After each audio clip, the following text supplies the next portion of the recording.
Coming live from Aspen, Colorado, USA is our guest this evening.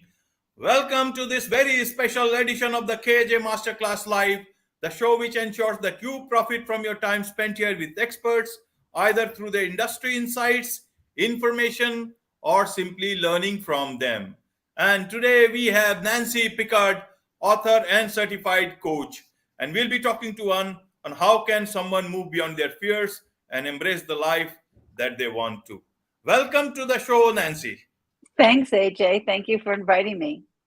Thank you. Thank you for your time. And as we said, the topic is how can someone move beyond their fears and live the life that they want to. So first thing, Nancy, is that to understand you are a certified coach and so many certified integrative coach through the Ford Institute for Transformational Training and the Levin Coach Life Coach Academy and several other uh, courses that you have done, the coaching certifications you have got. So in that backdrop, to understand from you, Nancy, why is someone in fear and what do they fear about? Mostly, what do you come to know from your clients, from the people whom you give your advice to? Great question, AJ. So we all have fears. There is nobody that's out there that doesn't have fears. The difference is that we've learned to navigate our fears. We've learned to make fear a driving force for change. So for me personally, if I'm afraid to do something and the imposter syndrome's in the back of my mind saying, oh, that's not for you, you're not big enough for that, meaning like you don't know enough, there are better people than you, or there are more, established people than you. I know that in doing that thing, I'm going to become the very thing that the back of my mind is telling me I'm not yet. So for me, fear is a driving force for change. It's the signal that I must. If I can't, I must. And I think all of my clients, when they come to me, they're stuck and they are afraid to move forward. They have fear of failure. They have fear of success. They have fear of looking stupid. They have fear of not being enough. There are so many fears. There are so many disempowering beliefs that we all have in our background from our childhood. I call them shadow beliefs. That's what I am. I'm a shadow coach. So when people come to me, I help them uncover those beliefs and commitments that are in their subconscious from their childhood that they're not even aware of. And those beliefs cause those fears. If they believe they're unworthy or they're not good enough or their voice doesn't matter or they'll never be enough, any of those kinds of things, that keeps them stuck. So as children, those beliefs kept us safe.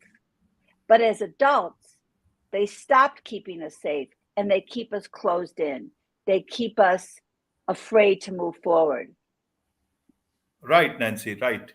So we'll come to that self-sabotage, your shadow beliefs and unconscious commitments. But just wanted to understand from you. You are such a learned person, BS in psychology and an MS in education. So you'd be the right person to ask this question. And especially you are advising a whole lot of people in different spheres. That why did God create fear? Obviously, it has a function. When you are fearful for your close people, you want to work hard because you don't want to end up in streets. And then the fear of success is also there. So obviously fear has a meaning in our lives, but obviously not to destroy ourselves but to protect ourselves. And that's the way. But to understand from you, why is it then, what is it that God created fear for, so that people get an answer from that perspective? And then why do they fear success? I think people fear is about some bad things in life, some danger, about something negative that may happen, fear of the unknown, fear of darkness. But why fear of light? Please, over to you. Well, it's true. Okay, so first of all, I think that God or the universe created fear to keep us safe, right? If you go back, thousands of years to cavemen, they needed to be aware of fear. They needed that whole fight, flight, freeze. Right. we don't really need it the same way today, but our brain stem still does that. It has that. So our adaptive child, which is part like our brain, I think about the brain as the wounded child, the adaptive child, and the wise adult. Most of us spend our time in the adaptive child. We think that's an adult way, but it's really our child brain that has learned how to be in the world because of its wounds. So those wounds give our adaptive child things to be afraid of and to keep us small and to keep us safe. We have to get out of that adaptive child into our conscious adult brain to be able to say, wait a minute, I don't have anything to fear. I can do this. And what's the worst case that will happen if I do it? So I work with my clients a lot around what's the worst case scenario? And then when they think about it and they realize that even in the worst case scenario that's probably got less than a 1% chance of happening, they'll survive.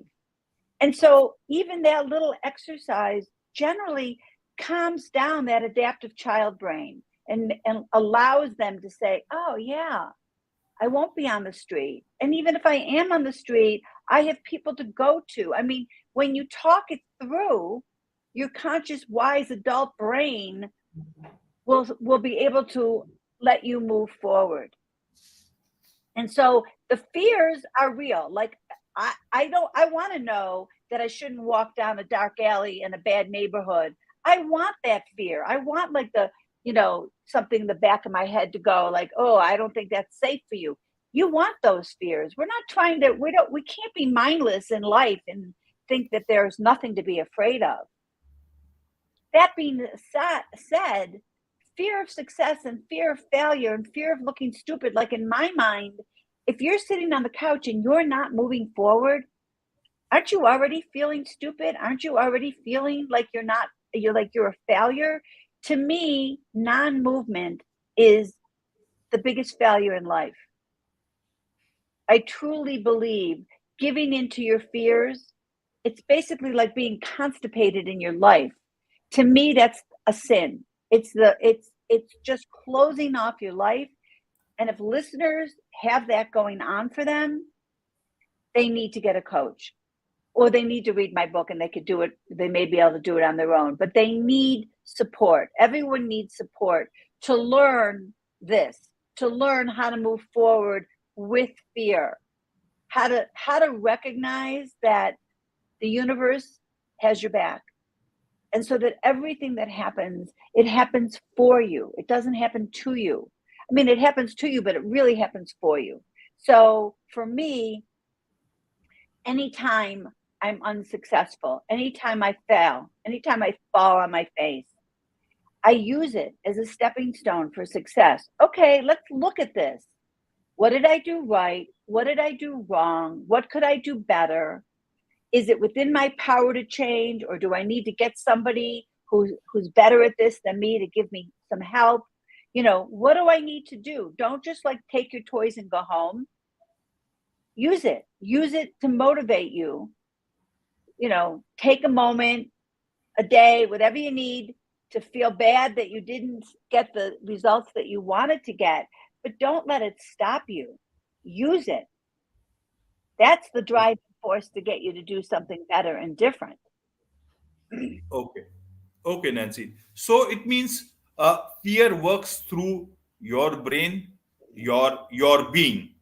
Now, how does it work when you say self sabotage?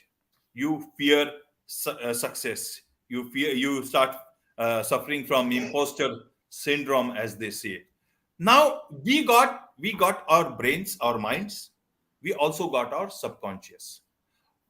What is which one is the vehicle for the fear, which makes it go as a pillion rider on back of which it rides? Is it the subconscious mind, or is Yeah. it the mind that we have that it No, operates with?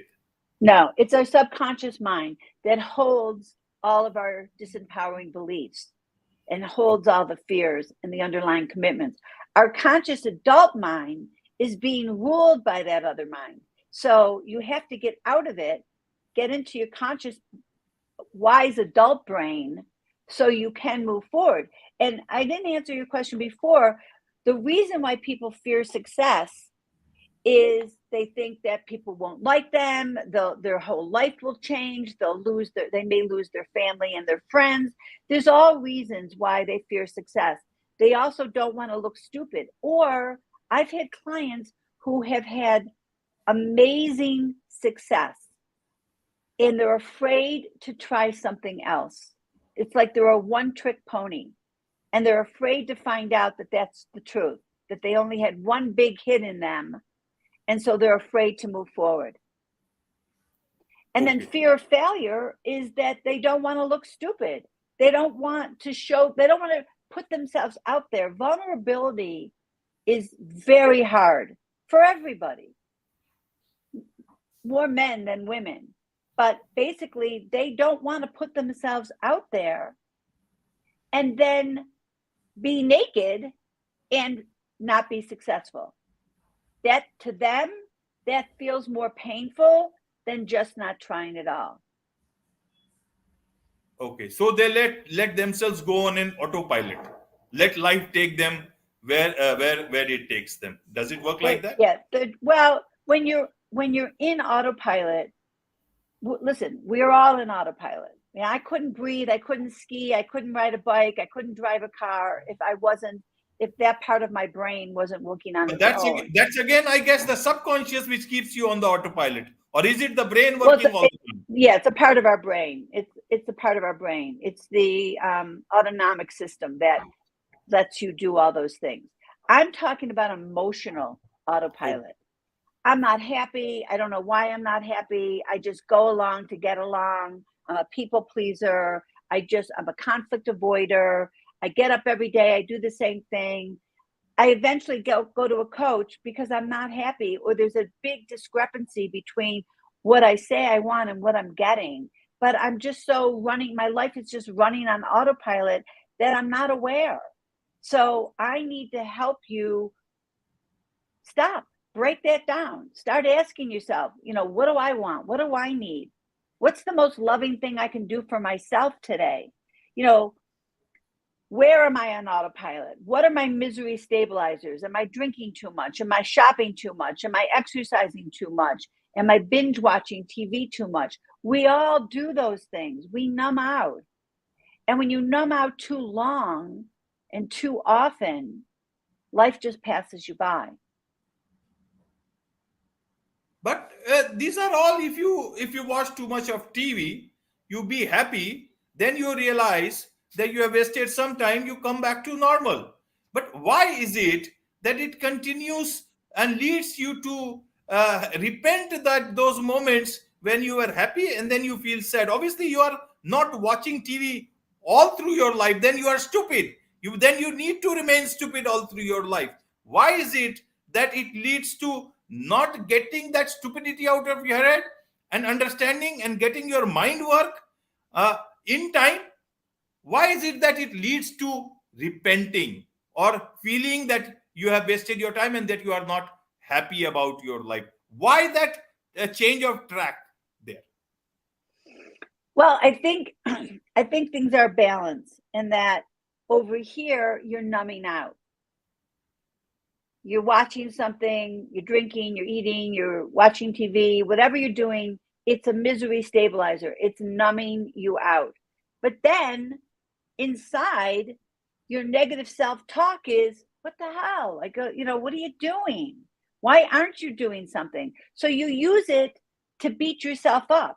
You shouldn't be doing it, yet you do it because it makes you feel better in the moment. It's instant gratification. People go for instant gratification to feed a wound. Long-term gratification is that they're aware that they may suffer and things may be hard, but their adult brain is working and they know they want that thing. They're willing to work hard. They're willing to do without, so that they're working towards a vision and a goal. Right, so Nancy. We beat ourselves up. We do things knowing it's not in our best interest, but we can't help it. We're sabotagers. and then we use it to beat ourselves up. That's Okay. autopilot. Okay. And one question to related to this, Nancy, is that is it that they beat themselves up, or is it that they become dangerous to others also? Does it work like that, or is it just confined to individuals? Well, no, they beat themselves up. That doesn't mean that they don't take their depressed and angry feelings and put it out in the world, especially to your loved ones. So people who are really unhappy with themselves and really judgmental with themselves are even more judgmental with other people. Okay. They put it out there. No, they're more judgmental to themselves, but they don't really feel it. But you can tell when they're judgmental to other people. So they don't just contain it. It's not just in a nice little container and they're just minding their own business and going about their life. That it bleeds out to other people. That's a problemsome thing, especially in personal front, and then at the workplaces. Workplaces are already getting toxic day by day, and such behaviors, they need immediately some sort of a cure, if I may use the right word, or they may be checked. They should be checked in time. There should be processes within organizations that such things are immediately brought to cure.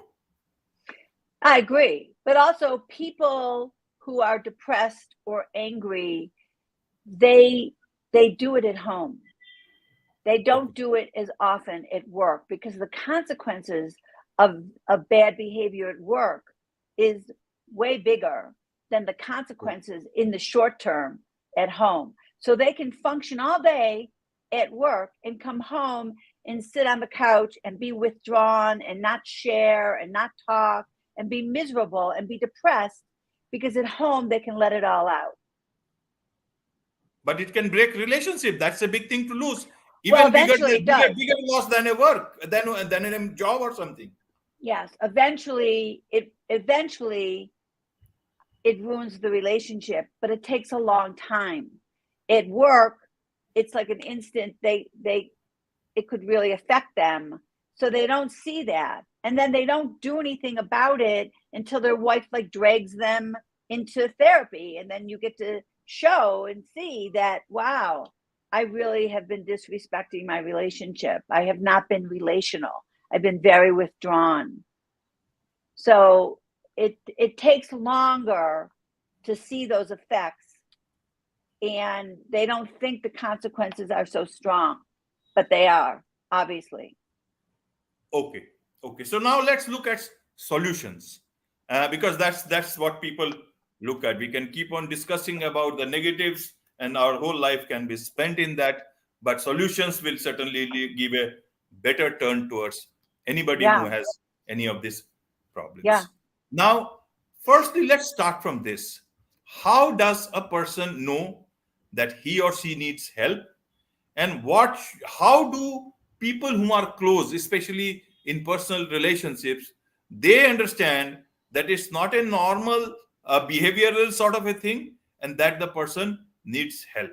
How does it operate from both ends, so that the whole idea is to get the person help in time? I think if your partner is depressed or your partner is angry or your partner is not moving forward the way that they want to, I think it's pretty obvious to the other person. Whether or not you can get them to get help, I don't know. That's not always as easy. The clients that come to me, first of all, I think that people have to understand there's a huge difference between therapy and life coaching. All right. Right. Life coaching is for mentally healthy people. They don't have a psychological disease. They may be depressed, but it's situationally depressed. So people come to life coaches because there's this discrepancy that I talked about before between where they are and what they want. People know they're not living their life to the fullest. I mean, I became a coach because I realized that I'd stopped working for 9 years, and like, what was I doing? I was exercising all day long. I was playing all day long. I knew I had more gifts to give to the world. And that set me back into becoming a coach. And because I used to be a personal trainer, I owned a gym. And so I went from working on the outsides of people to working on the insides of people. I went from outer fitness to inner fitness. And it came when I was at a low point in my life, and I realized there's got to be more. I need to be doing more. I have more gifts to give. So I went out and got myself a life coach. That's how it started. That's how people come to me. They're either they want to get a new business, they want to get out of a business, they want to get into a marriage, they want to get out of a marriage, they want to lose 50 pounds. There's something that they want to do. They're depressed, they know it, their partner knows it. I have a lot of people that, like, I will go and do an event, and then 20 people will come up to me and say, you know, I think my sister-in-law should work with you, or I think my son should work with you. It's like they see other people, but they don't really see themselves. You know, some do. Some will say, oh my God, you are exactly what I need. And it's short term, you know, it's like 10 sessions usually. Somebody has uncovered those things that are keeping them stuck. I help them, teach them how to be accountable and stay in integrity and with what they say they're going to do, which is how you learn to love yourself and to set healthy boundaries. Everybody needs help in this. Right. I don't know if I answered your question. I can't remember now. No. I'm in fact thinking about it right. and understanding. You see, these are not just discussions. I don't consider these as just mere discussions. These are practical problems with our lives. And if anybody is, is impacted by such problems or issues, or as I said, not everybody is depressed. Not everybody needs a therapist, life coach. Yeah, it's all situational. And right. I was just thinking in that moment about how the world has changed so much, where situations have led to a person being fearful of their own thoughts.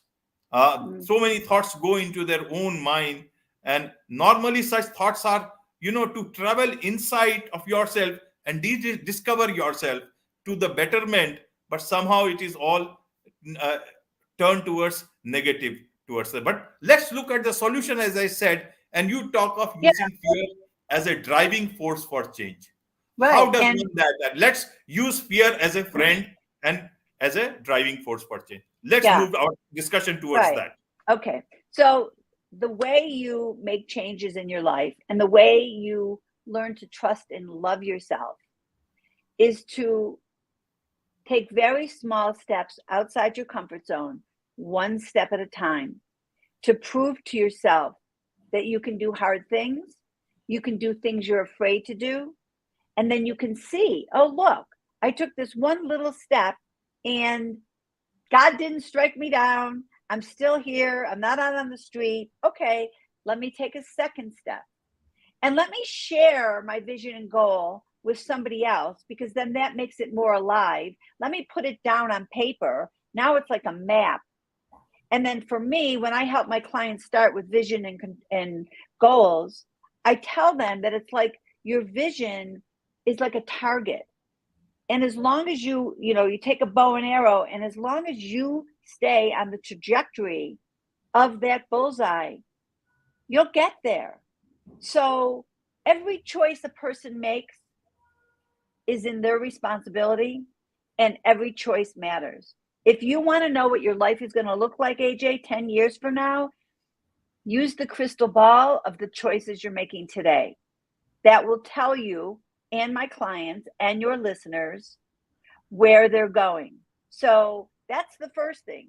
Get out of autopilot and recognize every choice matters. Ask yourself before you do something, is this keeping me in the past or propelling me forward? Am I doing this because I'm afraid, or am I doing this because I have faith that the universe will protect me? And then every time you do something and you're successful, you thank the universe. Yes, thank you. You've got my back. That worked. And you look for signs. There are so many signs out there that people don't recognize that will tell you you're doing the right thing. And then when you see these signs, you grab onto them. You're like, oh, I'm on the right path. Now I'm going to take another step and another step. There's like this joke about how do you eat an elephant? One tiny bite at a time. And that's it. The elephant is the thing you're trying to get. Right. You know, I trained for 6 months at 60 years old, and I went and climbed Mount Kilimanjaro. That was me doing something I was afraid of. I don't like to do things alone because I had a shadow belief that I wasn't safe alone. So I had to conquer that. I had to train for it. And I went to Africa and climbed Mount Kilimanjaro. And that was me proving to myself what I could do. I could do big, hard things. So everyone out there has to choose, what is it? What's their Kilimanjaro? What's waiting for them? Get off the couch and take a step forward. That's positive. You want to look for things that support you in learning to trust yourself and have higher self-esteem. And the only way to have higher self-esteem is to hold yourself in warm regard, even when you make mistakes, even when you see your flaws. You hold yourself in warm regard, regardless. You are worthy just because you're on this earth and you breathe. You don't have to achieve anything to be worthy. Those are all positive things, AJ, that people just have to wrap their head around. Right, right, Nancy. So you also talk of different types of fear. Some we can keep, some we can let go. Am I right? Well, yeah. I mean, there are fears that you want to keep. You want to keep your body safe. You want to, you want to make sure that your environment is safe. Those are the kinds of fears that are fine to have. You need those. The other fears, you need to have compassion for them, but you have to move forward anyway, because they're your childhood fears. They're not your adult fears. I mean, there are people that are afraid to be seen. So many people are afraid to be seen. I've had a lot of clients, unfortunately, that have been sexually abused as children. And so they believe they need to be invisible. I need to be invisible to be safe, or my voice doesn't matter. My needs don't matter. So if you're a little boy, let's say, and you're in class and you talk, you stand up, you read, you do something, and the whole class laughs at you. In an instant, you make this belief about yourself. I'm broken. I'm stupid. I need to stay quiet so no one will know. And then you go through your whole life. That kept you safe. Nobody laughed at you again. But now you're in the corporate world and you never share your opinion in a meeting. People think you don't even have an opinion. You get passed over and you don't know why, but that's why. So you have to uncover those beliefs so that you don't have the fear of speaking up and being visible. So fear of being seen is a huge fear. Fear of being vulnerable is a huge fear, but those fears are keeping you stuck. Right, Nancy. You also talk of setting healthy boundaries. What do you exactly mean by that? Setting healthy boundaries is making yourself a priority.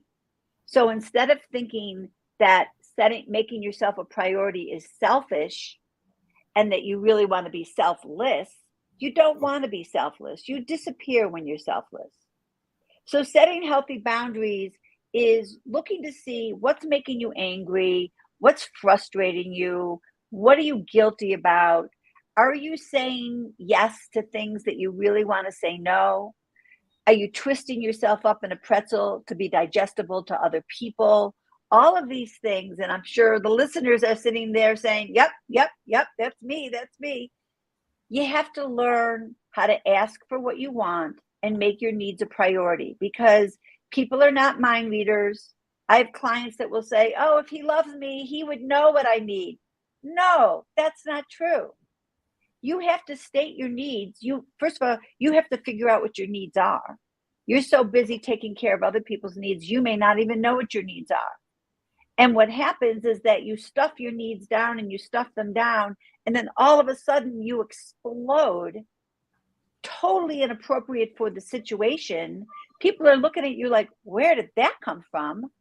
And it came because you were stuffing your needs down for so long. And when you learn to make your needs a priority and ask for them with grace and ease, I feel frustrated. When you leave the dishes in the sink, would you be willing to put them in the dishwasher? That's asking for a need. I feel, dismissed when you talk over me in a Zoom meeting. Would you be willing to wait till I'm finished talking?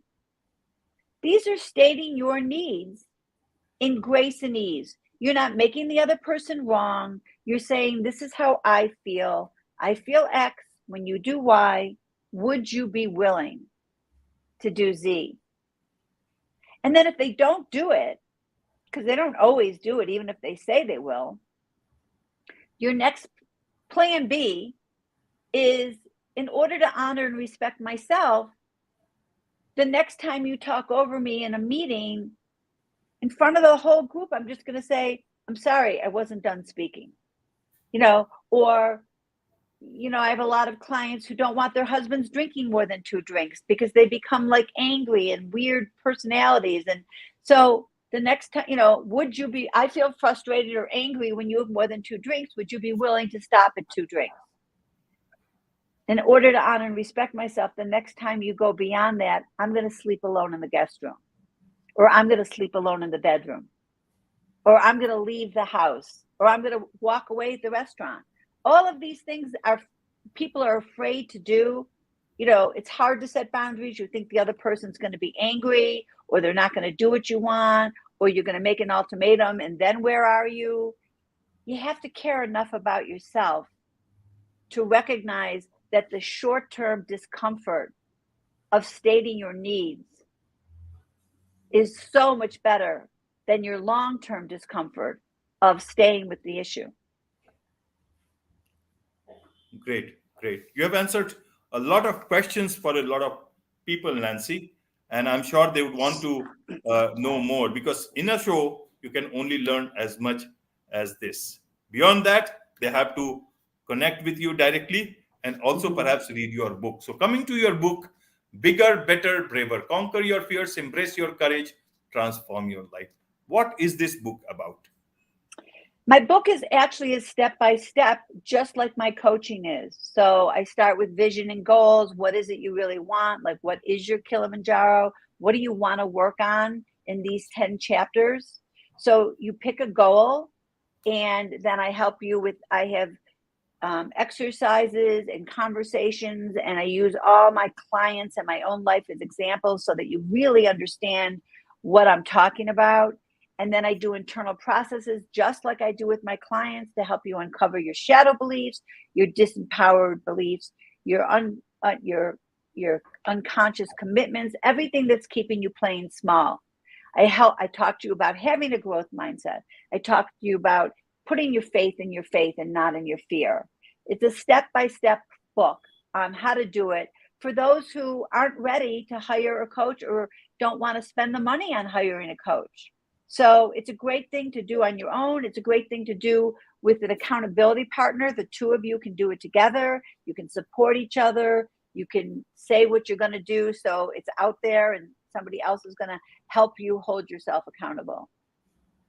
Right, Nancy. And how do people connect with you so that, your website, how do they get more resources from there, some free resources if available? And secondly, how do potential clients connect with you and get your services? Well, on my website, there is there will be things that you can click for a free call. And so that you and I together can see if coaching with me would be something that you would benefit from.